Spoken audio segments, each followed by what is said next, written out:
तो फिल्म की शुरुआत एक गर्ल्स बोर्डिंग स्कूल से होती है, जहाँ पर सभी लड़कियाँ सुबह की अपनी प्रेयर्स के लिए जाती हैं। पर हेलिना को इस टाइम काफी ज्यादा नींद आ रही थी। वो अपने रूम में आ जाती है। उसी की क्लास की एक लड़की ऑबी को उसका यूँ जाना अजीब लगता है, पर खैर सब अपने कामों में लग जाते हैं और रूम में हेलिना सो जाती है। और जब इस बात की खबर टीचर को होती है तो उन्हें बहुत ज्यादा गुस्सा आ जाता है और हेलिना की इस गलती की सजा अब पूरी क्लास को मिल जाती है, वो भी पूरा स्कूल साफ करने की सजा। इस बात का सबसे ज्यादा गुस्सा ऑबी को आ रहा था कि गलती हेलिना ने की और सजा इन्हें क्यों मिले। वो अब बाथरूम में आ जाते हैं, जहाँ हेलिना के साथ कई और लड़कियां भी सफाई कर रही थी और साथ साथ हंसी मजाक भी। उसे एंजॉय करता देखकर ऑबी को और ज्यादा गुस्सा आ जाता है और वो हेलिना को बुरा भला कहने लग जाती है कि आराम भी तुम करो, मजे भी तुम करो और काम हम। यहाँ रनम, जो कि हेलिना की रूममेट भी थी, वो ऑबी से कहती है कि तुम्हें हेलिना से इस तरह बात नहीं करनी चाहिए। वो अभी हमारे स्कूल में नई आई है और उसे स्कूल के रूल्स के बारे में नहीं पता। तो ऑबी कहती है वही तो, नई आई है अभी और आते ही हमारी जिंदगी मुसीबत में डाल दी है इसने। चलो सब यहाँ से, जिसने रायता पिलाया है वही समेटेगी, खुद साफ करेगी वो ये सब। यहाँ तक कि वो और भी कीचड़ यहाँ लगा जाती है ताकि उसे साफ करने में और मुश्किल हो। सभी को अपने साथ जाने का कहते हुए वो यहाँ से निकल गई थी और बाकी सब लड़कियों ने भी हेलिना को अकेला छोड़ दिया, सिवाय रनम के, जिसे हेलिना पर तरस आ रहा था। हेलिना रनम से कहती भी है कोई बात नहीं, अगर तुम भी जाना चाहती हो तो चली जाओ, मैं अकेले मैनेज कर लूंगी ये सब। पर रनम प्यार से नामिस्तरी लाते हुए काम में लग जाती है और इस तरह इनकी दोस्ती और भी ज्यादा अच्छी हो जाती है। हेलिना अब उसे बताती है कि उसे बोर्डिंग स्कूल में रहने में ज्यादा मसले इसलिए आ रहे हैं क्योंकि आज से पहले उसने ये काम किए ही नहीं। वो अपने मॉम डैड की इकलौती बेटी थी जो मुंह से निकालती थी पूरा कर दिया जाता था। वो अपनी मर्जी से जिंदगी गुजारती थी, इसीलिए यहाँ के रूल्स के मुताबिक एडजस्ट होने में उसे बहुत ज्यादा मुश्किल हो रही थी। खैर इनका काम खत्म हो जाता है और अगला दिन भी आ जाता है। आज सब बच्चों के पेरेंट्स उनसे मिलने के लिए आए थे, हेलिना की मॉम भी। हेलिना अपनी मॉम से कहती है मॉम, मुझे बोर्डिंग स्कूल में नहीं रहना, कोई भी मुझे यहाँ पर पसंद नहीं करता, यहाँ पर कोई मेरा ख्याल रखने वाला नहीं है और सबसे जरूरी बात, यहाँ की बेडशीट्स में से भी बहुत स्मेल आती है। ये सुनकर हेलिना की मॉम हंसने लग जाती हैं और कहती हैं कि कल ही मैं तुम्हें नई बेडशीट्स ला दूंगी और इतनी जल्दी तुम्हें यहाँ से जाने का फैसला नहीं करना चाहिए। एटलीस्ट एक सेमेस्टर तो तुम यहाँ गुजारो, उसके बाद भी अगर तुम एडजस्ट ना कर पाई तो मैं तुम्हारे डैड से बात कर लूंगी। इन्हीं बातों के दौरान हेलिना नोटिस करती है कि ऑब्वी के पेरेंट्स ऑब्वी को डांट रहे थे। हेलिना समझ गई कि ऑब्वी को ये डांट उसकी वजह से पड़ रही है, इसीलिए हेलिना को बुरा भी फील हुआ। लेकिन ऑब्वी का गुस्सा हेलिना के लिए और बढ़ गया। अब रात में दिखाया जाता है कि हेलिना अच्छे तरीके से कुरान पढ़ने की प्रैक्टिस कर रही थी और रनम को ये अच्छा भी लगता है। रनम उसे कहती है कि मैं मस्जिद जा रही हूँ कुरान पढ़ने के लिए, अगर तुम भी आना चाहो तो आ जाना। हेलिना भी उसके साथ जाने के लिए मान जाती है। हेलिना रनम से कहती है कि तुम जाओ, मैं अपना स्कार्फ प्रेस करके आती हूँ। जिस टाइम वो स्कार्फ प्रेस ही कर रही थी तो उस टाइम ऑब्वी अपने दोस्तों के साथ जबरदस्ती हेलिना के रूम में घुस आई। ऑब्वी हेलिना के बाल नोचते हुए कहती है समझती क्या हो तुम अपने आप को, टीचर को हमारे बारे में शिकायत करोगी और हम तुम्हें कुछ भी नहीं कहेंगे। हेलिना ने बताया मैंने टीचर को कुछ नहीं बताया, आई प्रॉमिस। लेकिन ऑब्वी उसकी बात नहीं मानती और उसको मुंह पर थप्पड़ मार देती है। इसके बाद वो देखती है कि हेलिना के घर से खाना आया हुआ था। वो उस खाने को टेस्ट करती है और चुपाकर हेलिना के ही मुंह पे थूक देती है। हेलिना किसी तरह अपने आप को छुड़वा कर यहाँ से भागने की कोशिश तो करती है, लेकिन रूम से बाहर खड़ी हुई दो लड़कियां उसे दोबारा से पकड़ लेती हैं और जोर से धक्का देते हुए उसे रूम के अंदर गिराती हैं। वहाँ नीचे जमीन पर हेलिना के ही हाथ से गिरी हुई आयरन पड़ी हुई थी जो अभी भी गर्म थी और हेलिना का हाथ लगने की वजह से हेलिना का हाथ अब जल चुका था। हेलिना दर्द से जोर से चिल्लाती है, लेकिन ऑब्वी अभी भी उसे छोड़ती नहीं, बल्कि वही आयरन उठाकर उसके मुंह के करीब करते हुए वो उसे धमकाने लग जाती है। हेलिना डर कर ऑब्वी को धक्का देती है और सभी लड़कियों से अपने आप को छुड़वाते हुए वहाँ से भाग जाती है। इससे पहले कि वो मॉस्क में पहुंचकर रनम को सब कुछ बता पाती, पीछे से ये लड़कियां आकर उसके मुंह पे हाथ रख देती हैं। यहाँ रनम को भी फील हुआ था जैसे हेलिना ने उसे पुकारा, लेकिन जब पीछे देखने पर उसे कोई नजर नहीं आया तो वो इसे अपना वहम समझते हुए आगे बढ़ गई। अब बॉबी और उसकी सारी साथियां हेलिना को वॉशरूम में ले जाती हैं। उसका जो हाथ अभी जल गया था वो उसे डिटर्जेंट वाले पानी में डाल देती हैं, जिससे हेलिना को और भी ज्यादा जलन होने लग जाती है। जिसके बाद वो ठंडा पानी हेलिना के ऊपर डाल देती हैं और फिर हेलिना को बहुत ज्यादा मारती भी हैं। अपने आप को बचाने के लिए इस मर्तबा हेलिना यहाँ से इस तरह भागी थी कि उसने स्कूल का गेट ही पार कर लिया। सामने रोड पर एक गाड़ी आ रही थी। हेलिना ने उसे नोटिस नहीं किया और वो गाड़ी हेलिना को हिट कर गई। सीन कट होकर अगली सुबह हम हेलिना के डैड को देखते हैं जो अब हॉस्पिटल में आए थे। हेलिना की कंडीशन बहुत ज्यादा खराब थी। हेलिना की मॉम जो पहले ही यहाँ आ चुकी थी, अपनी इकलौती बेटी की ये हालत देखकर वो भी काफी ज्यादा दुखी थी। हेलिना के डैड हेलिना के जिस्म पर मारपीट के और जले हुए निशान देख लेते हैं और जाकर टीचर और यहाँ के प्रिंसिपल को बहुत ज्यादा डांटते हैं, ये कहते हुए कि मैंने अपनी बेटी को बोर्डिंग स्कूल में अच्छा बनने के लिए भेजा था, टॉर्चर होने के लिए नहीं। थोड़ी देर बाद दिखाया जाता है कि हेलिना की ECG कंप्यूटर पर चलने वाली लाइन बिल्कुल फ्लैट हो गई थी, जिसका मतलब था कि अब हेलिना मर चुकी है। सीन कट होता है और हमें एक हफ्ते बाद का सीन दिखाया जाता है। बोर्डिंग स्कूल में हम सभी लड़कियों को धुले हुए कपड़े उतारते हुए देखते हैं और जैसे ही रैनम बेडशीट उतारती है तो पीछे हर्लिना उसे खड़ी नजर आती है, जिसे देखकर ये लोग एकदम से शॉक रह जाते हैं। इस टाइम हर्लिना पहले जैसी नहीं लग रही थी, उसके चेहरे का रंग किसी मरे हुए इंसान के जैसा था। हर कोई हर्लिना को देखकर डर जाता है, स्पेशली वो लड़कियां जिन्होंने हर्लिना के साथ ज्यादती की थी। उन्हें देखकर हर्लिना एक घिनौनी हंसी से हंसती है और यहाँ पर रैनम जल्दी से हर्लिना को गले लगा लेती है। यहाँ हमें स्कूल में टीचर्स को दिखाया जाता है जो इस बात की मीटिंग कर रहे थे कि हर्लिना तो अब वापस आ चुकी है, क्या अब इन्हें हर्लिना के केस को इन्वेस्टिगेट करना भी चाहिए या नहीं। इनके स्कूल के प्रिंसिपल किसी दूसरे स्कूल में गए हुए थे और उनका काफी दिन तक यहाँ लौटना मुमकिन नहीं था, तो यहाँ की कोऑर्डिनेटर अब टीचर्स से कहती है कि मुझे नहीं लगता कि हर्लिना के केस को इन्वेस्टिगेट करना चाहिए, क्योंकि इस तरह से हमारे स्कूल का इमेज ही खराब होगा। इस बात को छुपाना ही ज्यादा बेहतर है। वो कहते हैं कि हर्लिना को स्कूल की लड़कियों ने ही टॉर्चर किया था और उनको हम स्कूल में ही वार्न कर देंगे। फिर रात हो जाती है और हमें दिखाया जाता है ऑब्वी और उसकी एक दोस्त की रात को इस पूरे स्कूल को देखने की ड्यूटी लगी थी। अब ऑब्वी और वो लड़की पूरे स्कूल को चेक कर रहे थे, लेकिन इस तरह उन्हें बहुत ज्यादा टाइम लग जाता, तो ऑब्वी अपनी साथी से कहती है कि हम दोनों अलग-अलग होकर पूरे स्कूल की चेकिंग करेंगे। ये कहते हुए वो वॉशरूम्स को चेक करने के लिए चली जाती है और इतने में ही उसे सामने के कॉरिडोर से अजीब आवाज आती है। वहाँ पर उसकी साथी ही थी। जैसे ही अपनी साथी को जाकर कंधे पर टच करती है तो एकदम से किसी भूत की तरह उसकी साथी उसकी तरफ मुड़ जाती है। इस टाइम उस लड़की की आंखें और चेहरा पूरी तरह काला पड़ चुका था, जिसे देखकर ऑब्वी बहुत ज्यादा डर गई। वो जल्दी से स्टाफ रूम की तरफ गई और उसने टीचर्स के दरवाजे नॉक करना शुरू कर दिए, लेकिन टीचर्स ने दरवाजा नहीं खोला और इतने में ही वो लड़की यहाँ पर आ गई जो पोसेस हुई थी। उसने ऑब्वी को गले से पकड़ लिया और भयानक आवाज में बोलने लगी कि ये सब उसी की सजा है जो तुमने किया था। एकदम से इस लड़की का चेहरा हर्लिना के चेहरे में बदल जाता है और भी ज्यादा भयानक हो जाता है। शोर सुनकर टीचर भी आखिर उठकर बाहर आ जाती है और उस लड़की के हाथ में ऑब्वी का गला देखकर उस लड़की के हाथ से ऑब्वी को छुड़वाते हैं, लेकिन इस सब में वो पोसेस हुई लड़की अपनी पूरी ताकत से यहाँ पर टीचर को ही नीचे गिरा देती है। टीचर समझ गए कि इस बच्चे को किसी एंटिटी ने पोसेस किया हुआ है, इसलिए वो उसका सर पकड़ लेते हैं और डीमन को रोकने के लिए कुछ पढ़ने लग जाते हैं। यहीं पर वो यहाँ आए टीचर से पानी मंगवाते हैं और उस पर कुछ पढ़कर फूंकते हुए उस पानी को पीकर इस बच्चे के ऊपर फेंक देते हैं, जिससे कुछ देर के लिए उसके अंदर का डीमन कमजोर पड़ जाता है। रिलैक्स होने से पहले टीचर ने उस एंटिटी से पूछा भी था, तो वो एंटिटी बताता है कि मैं शैतान हूँ। अब जो कुछ ऑब्वी के साथ हुआ था इस वजह से वो बहुत ज्यादा डर गई थी और अपने कमरे में ही बंद होकर रह गई थी। अब ऑब्वी का पता करने के लिए रैनम, उसकी रात वाली साथी और एक और लड़की उसके जब रूम में आते हैं तो दोबारा ऑब्वी को अपनी साथी की शक्ल में हर्लिना का डरावना चेहरा नजर आता है और वो अपना पिलो उनकी तरफ फेंकते हुए कहती है, चली जाओ यहाँ से तुम। लड़कियों को समझ नहीं आता कि ऑब्वी ऐसा क्यों कर रही थी। तब ऑब्वी कहती है, तुम्हें नजर नहीं आ रहा ये सिटी नहीं है, ये हर्लिना है और मुझे मारने आई है। अब रात का वक्त हो जाता है। हम रैनम को मस्जिद में कुरान पढ़ते हुए देखते हैं और तभी उसके सामने हर्लिना भी आ जाती है। रैनम उसे देखकर खुश तो होती है, लेकिन एक बात अजीब थी,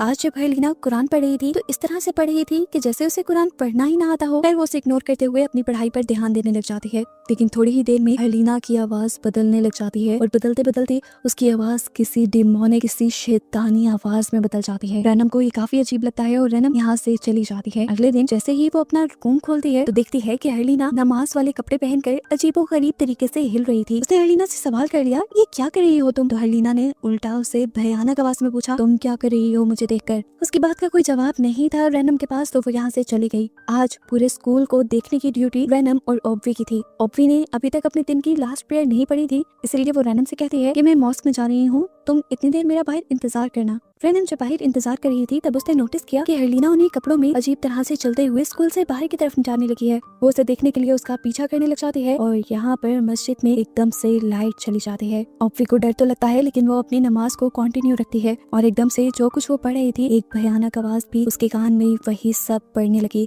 जिससे उसे बहुत ज्यादा डर लगा, लेकिन फिर भी उसने अपनी नमाज नहीं छोड़ी और एकदम से उसे रियलाइज हुआ कि वो तो उल्टी तरफ नमाज पढ़ रही है। उसने दोबारा अपनी नमाज स्टार्ट की, दोबारा ही उसे ऐसी ही डरावनी आवाजें आई और दोबारा ही उसने देखा कि वो खड़ी तो सीधी तरफ हुई थी, लेकिन जैसे ही वो नमाज पढ़ने लगती थी तो वो उल्टी तरफ हो जाती थी।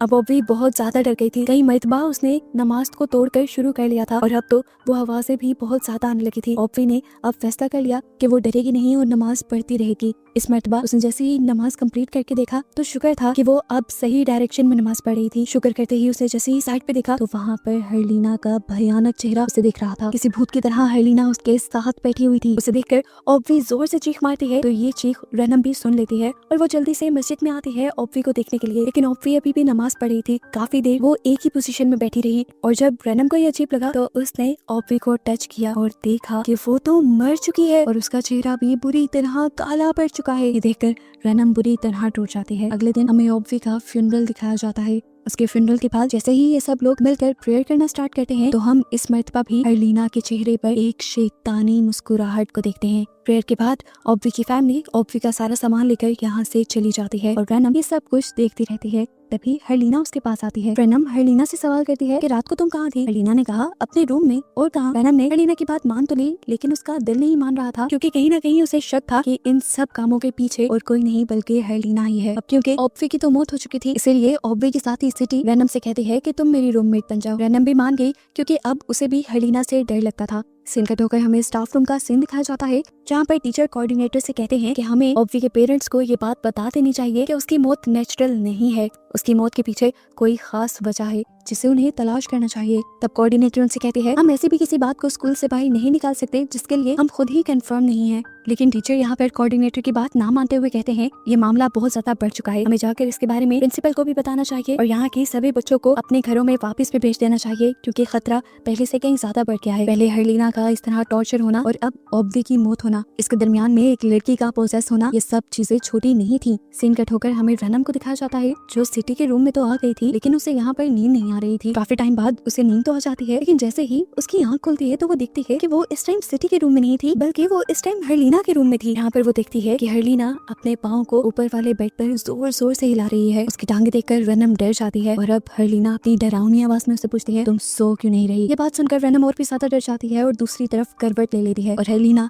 अब बेड से नीचे उतर आती है। रैनम के बेड के करीब आकर हर्लिना रैनम को बुलाती है और रैनम जैसे ही पीछे देखती है तो अजीब बात थी, हर्लिना वहाँ से गायब थी। अब रैनम हर्लिना को चेक करने के लिए बाहर निकलती है जबकि यहाँ सिटी के रूम में जब सिटी जागती है तो वो भी रैनम को रूम में नहीं देखती। वो अपनी एक दूसरी रूममेट को जगाते हुए ये दोनों मिलकर रैनम को ढूंढने के लिए चले जाते हैं। अब ये दोनों लड़कियां जैसे ही कॉरिडोर में थी तभी एकदम से सिटी के साथी को फील हुआ कि सिटी उसके पीछे से गायब हो गई है। उसने पीछे मुड़कर देखा तो सच में वहाँ सिटी नहीं थी और अब कॉरिडोर में एक अजीब सी आवाज गूंजी जिसने कहा अपनी खैर मनाओ डेला। डेला इस लड़की का नाम था। ये सुनकर वो लड़की बुरी तरह डर गई और उसने जैसे ही पीछे मुड़कर देखा तो वहाँ पर हर्लिना अपने डरावनी चेहरे के साथ थी। इसे देखकर उस लड़की ने जोर से चीख मारी और अपनी आंखों पर हाथ भी रख लिया। थोड़ी देर में यहाँ पर रैनम आकर उसे संभालती है और उससे पूछती है कि सिटी कहाँ है। इन दोनों को अब सिटी का ख्याल आता है। सिटी इस टाइम बाहर हर जगह पर इन दोनों को ही ढूंढ रही थी और तभी उसके सामने आ जाती है वही डरावनी हर्लिना जिससे डरकर बचते हुए वो जल्दी से मस्जिद की तरफ भागती है और ये देखकर शुक्र करती है कि सारी लड़कियां इस टाइम उधर ही थी, एटलीस्ट वो इन सब के साथ सेफ थी। लेकिन एक अजीब चीज जो उसने नोटिस की, ये सभी लड़कियां बहुत तेजी से ही प्रेयर कर रही थी और ऐसे ही जल्दी से प्रेयर खत्म करके ये सभी लड़कियां एकदम से डरावने अंदाज में सिटी को देखती हैं। देखकर सिटी डर जाती है और इतने में ही एक कपड़ा आकर उड़ते हुए सिटी के मुंह पर गिर जाता है। डरकर सिटी जोर जोर से चिल्लाना शुरू कर देती है और उसकी आवाज से सुनकर रैनम यहाँ जाती है और उसके मुंह से ये कपड़ा उतार देती है।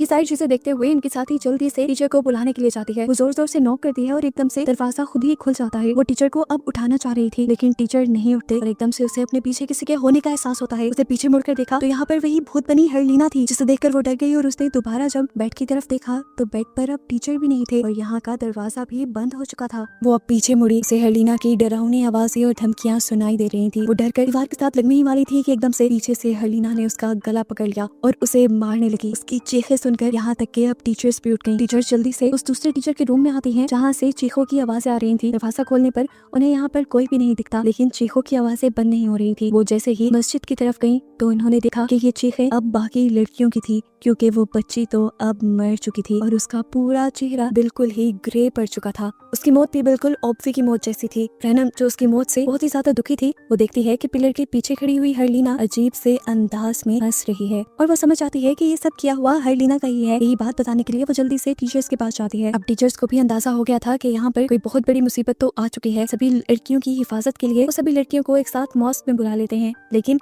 अब इन लड़कियों में हर्लिना नहीं थी, इसीलिए यहाँ पर बड़े टीचर्स हर्लिना को ढूंढने लग जाते हैं। सीन कट होकर हमें हर्लिना की मॉम को दिखाया जाता है जो कॉल सुनकर काफी ज्यादा परेशान हो जाती हैं। जबकि सीन दोबारा से हमें उन्हीं लड़कियों को दिखाया जाता है। सिटी रैनम से कहती है मुझे बाथरूम में जाना है, क्या तुम मेरे साथ चलोगी? रैनम भी मान जाती है और सिटी वॉशरूम में चली जाती है। रैनम बाहर खड़ी होकर सिटी का वेट कर रही थी लेकिन अचानक से उसने देखा कि सिटी तो किसी दूसरी डायरेक्शन में जा रही है। वो भी सिटी का पीछा करती है और सिटी के कंधे पे हाथ रखती है। तो इतने में ही पीछे से असली सिटी आकर उसे आवाज दे देती है और ये लोग जब पीछे मुड़कर दोबारा देखते हैं तो यहाँ पर सिटी के हुलिये में और कोई नहीं बल्कि भूत बनी हर्लिना थी, जिसे देखकर ये दोनों चीख मार देते हैं और यहाँ से भागने की कोशिश करते हैं, लेकिन हर्लिना उनकी कोशिश नाकाम कर देती है और उनको पाँव से पकड़ लेती है। इनकी शोर और आवाजें सुनकर अब टीचर्स भी यहाँ जाते हैं और फाइनली उन्हें अब हर्लिना मिल चुकी थी। वो हर्लिना की बालों को पकड़ते हुए उसके ऊपर कुछ प्रेयर्स पढ़ना शुरू कर देते हैं और इन्हें पता चलता है कि इस टाइम हर्लिना की बॉडी के अंदर असल में हर्लिना की सोल नहीं थी बल्कि एक डीमन था, जिस डीमन को वो हर्लिना की बॉडी से निकल जाने को कहते हैं। इतनी ही देर में यहाँ पर हर्लिना के मॉम डैड भी आ जाते हैं और हर्लिना की मॉम हर्लिना को यहाँ से ले जाने की जिद करने लग जाती हैं और यहीं से सीन कट होकर हमें फ्लैशबैक में दिखाया जाता है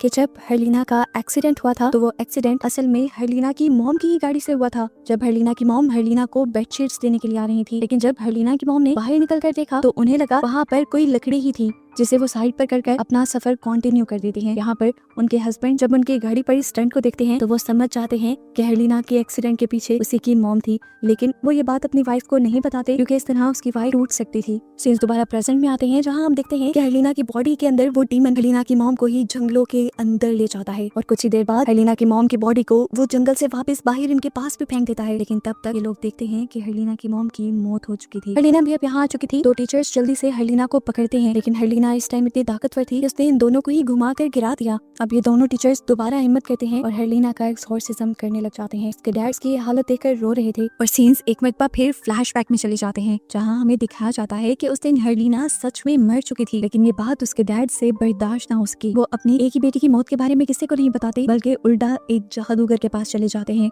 और उससे हर्लिना को जिंदा करने को कहते हैं। कि जादूगर एक बड़ी सी लोहे की कील के ऊपर कुछ मंत्र पढ़ते हुए वो कील हर्लिना के डैड को देता है और कहता है कि इसे हर्लिना के सर में ठोक दो और इसे बाहर तब तक मत निकालना जब तक हर्लिना का बदला पूरा ना हो जाए। उनके कहने के मुताबिक हर्लिना के डैड ने ऐसा ही किया। ये सब करने के बाद हर्लिना के डैड ने हर्लिना की मॉम से भी कहा कि हर्लिना की हालत अब बेहतर होती जा रही है, इसलिए अब मैंने हर्लिना को दोबारा बोर्डिंग स्कूल भेज दिया है। बोर्डिंग स्कूल भेजने के बाद की सारी कहानी तो हम देख चुके हैं। सीन्स दोबारा प्रेजेंट में आ जाते हैं जहाँ पर अब हर्लिना के डैड ही जाकर हर्लिना के सर से उस कील को बाहर निकाल देते हैं क्योंकि वो समझ गए थे कि हर्लिना मर चुकी है, उसकी सोल इस दुनिया से चली गई है और इस टाइम हर्लिना की बॉडी में एक डीमन है, यानी एक शैतान है जो उनकी बेटी को ही बदनाम कर रहा है। उस कील को निकालते ही यहाँ की सारी तबाही बंद हो जाती है और हमें हर्लिना का फ्यूनरल दिखाया जाता है। बोर्डिंग स्कूल के सारे बच्चों को उनके घर वापस भेज दिया जाता है और आखिर में हम रैनम को देखते हैं जो हर्लिना की ग्रेव पर आई थी। मूवी के पोस्ट क्रेडिट सीन में हमें हर्लिना के डैड को घर पर अकेला दिखाया जाता है जो अपनी बेटी और अपनी वाइफ दोनों की मौत से बहुत ज्यादा टूट चुके थे। इतने में वो जादूगर उनका घर नॉक करता है और उनसे कहता है, मैंने कहा था ना जब तक हर्लिना का बदला ना पूरा हो ये कील तुम नहीं निकालोगे। इसका साफ मतलब था कि अब कुछ बुरा जरूर हर्लिना के डैड के साथ होने वाला था और बस यही सब दिखाते हुए ये कहानी यहाँ खत्म हो जाती है।